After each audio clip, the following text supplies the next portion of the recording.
Hey there, everybody. I'm Doc Snipes, and today we are going to answer the question, is your inner child sabotaging your mental health? First, I want you to imagine caring for a child who feels very anxious. They are often acting in ways that are restless, impulsive. They have difficulty communicating their thoughts, wants, and needs. They're just like, fix it. They may be irritable. They may be easily set off. They have difficulty stepping back and seeing other people's perspectives or ways to solve the problem. And they are hypervigilant to everything.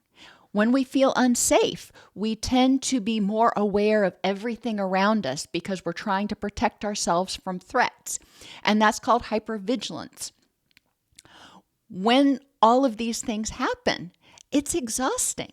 And if you're taking care of this child who is just constantly on the move and impulsive and can't focus and easily set off, as a caregiver, you can feel exhausted at day's end.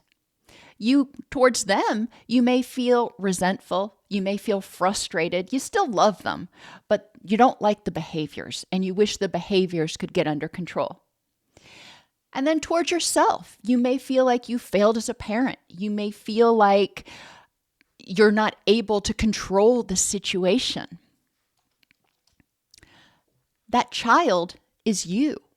That's the part of you that was formed when you were young, through the experiences you had when you were young and you felt unsafe and powerless.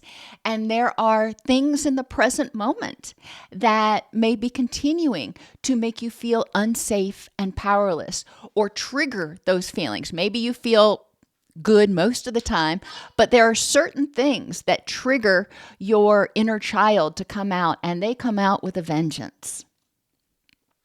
When your inner child feels unsafe and powerless, when you are reminded of that chaos that you grew up in, or maybe you still continue to feel unsafe and powerless, unable to get your needs met in daily life, your stress response is triggered. And this results in a whole cascade of negative effects that will impact your mental health and your physical health. Physically, your autonomic nervous system becomes dysregulated. Your autonomic nervous system is the combination of your stress response and your relaxation response. When your stress response is activated a whole lot, if not all the time, it becomes much stronger than your relaxation response. Kind of like muscles. If you don't use them, you lose them, and the ones you use a lot become much stronger.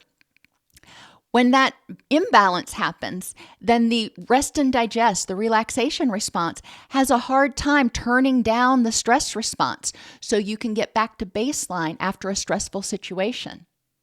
As a result, cortisol, which is your main stress hormone and one of your main anti-inflammatory chemicals in your body, as well as your gonadal hormones and your neurotransmitters, start to get out of balance. And as those things happen, you're going to see changes in your mood.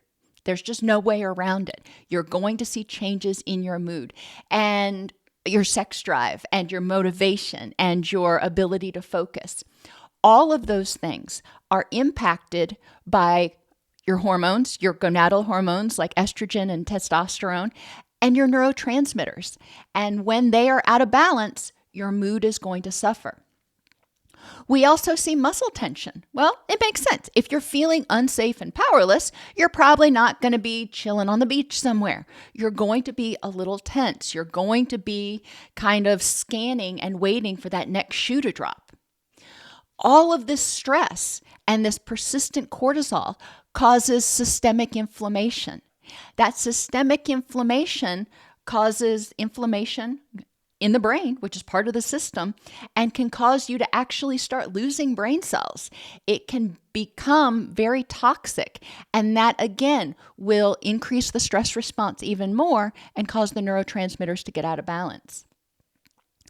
Intra and interpersonally, you may have difficulty with self-esteem, feeling good about yourself. That's intrapersonal, how you feel about yourself, because you were rejected as a child, because your caregivers were inconsistent when you were a child.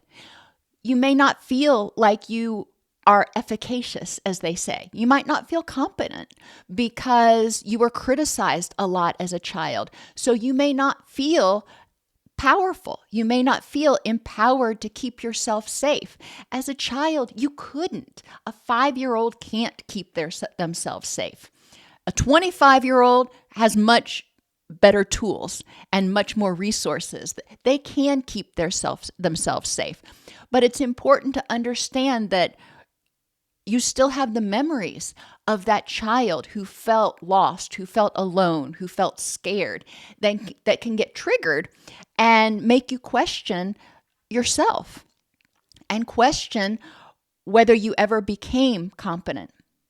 And your ability to trust others is negatively impacted. When you're not able to trust your primary caregivers, which create what some people call your love map, it becomes hard to trust anyone else. When the people you interacted with in your formative years, as you were forming all of these core beliefs, when they were inconsistent and rejecting and unsafe, then you start to expect that everybody's going to be inconsistent, rejecting, and unsafe.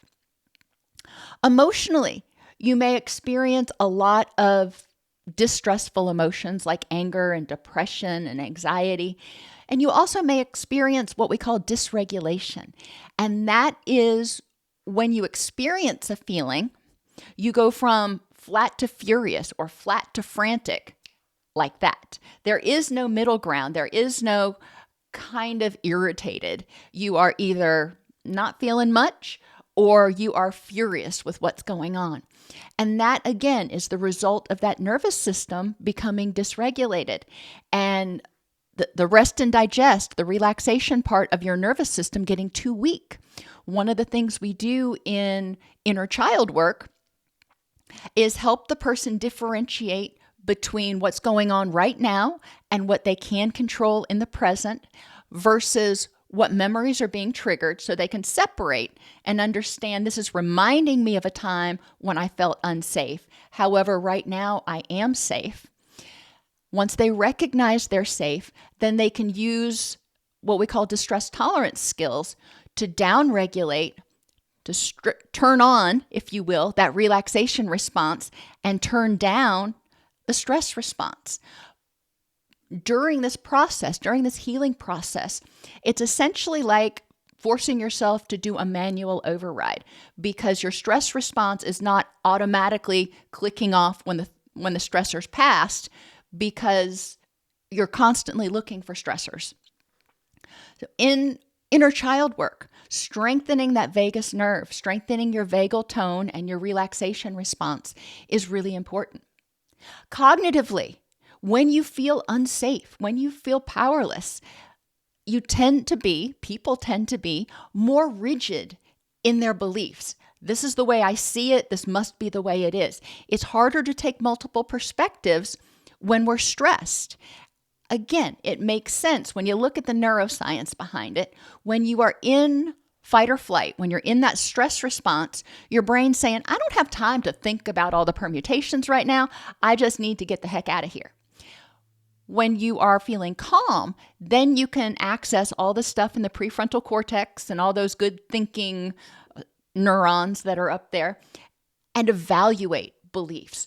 But when you're feeling unsafe and powerless, when that inner child inside of you is triggered and active and back in the background screaming, you're not safe right now, it's hard to think clearly. It's hard to evaluate what's going on. So as an adult, you may become more rigid. You may have more difficulty with planning, with organizing, with problem solving. And that inner critic just becomes so loud in your own mind because you're repeating to yourself all of those things that you were told as a child, all of those beliefs that you developed as a child, they're coming back. You're hearing your caregivers, you're hearing your friends, you're hearing whomever criticize you.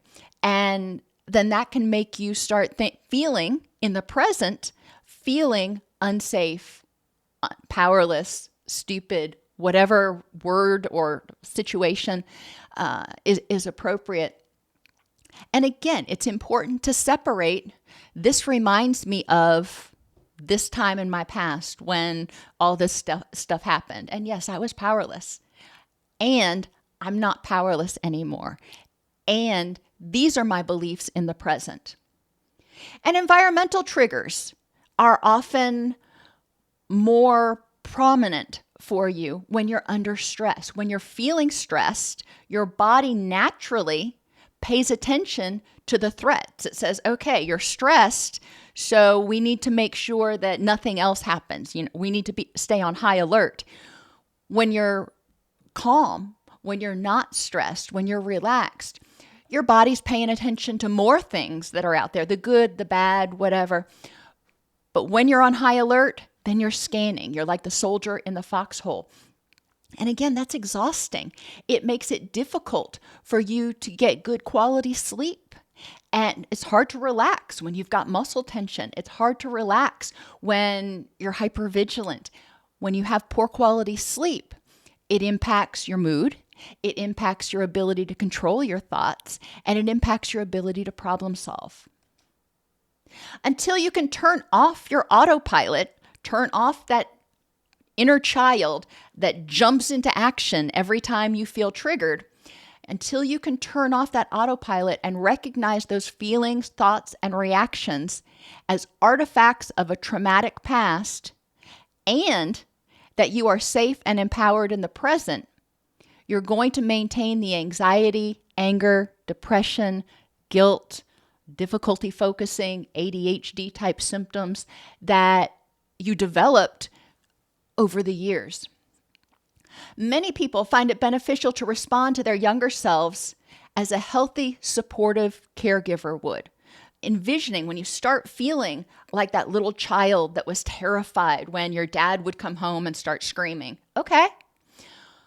Recognize how you felt back then, and then say to yourself whatever you think a caring, supportive caregiver would have said to you to help you feel safe in that situation. Say to yourself whatever you think a caring, supportive caregiver would say to you now. Something like, that was really scary when that happened, and you felt very powerless, and you're much more powerful now, and that threat is gone. Reminding yourself that you are safe, and as the adult, you are in control. You're the primary caregiver now. To learn more about your inner child, you can join my community at docsnipes.com/aura, where I have self-help courses with videos and worksheets, live events, and even group courses. Our past programs our autopilot. It programs how we respond when we are under stress, when we're using emotional reasoning, not wise mind reasoning. That autopilot can include beliefs, memories, and lessons learned in childhood. You can't erase or change the past, but you can change how you respond to it and how you respond to similar events in the present. As you begin to feel safe and empowered, you're going to see positive effects in every piece of your life. Physically, your hormones may balance, your mood may improve, you may have more energy, you may start sleeping better, your pain may be reduced. Interpersonally and intrapersonally, your relationships may change. Emotionally, cognitively, you're going to start seeing improvements. And environmentally, you'll be able to go places and be around people, and you won't feel as triggered as easily. You'll feel safer in your own skin wherever you are.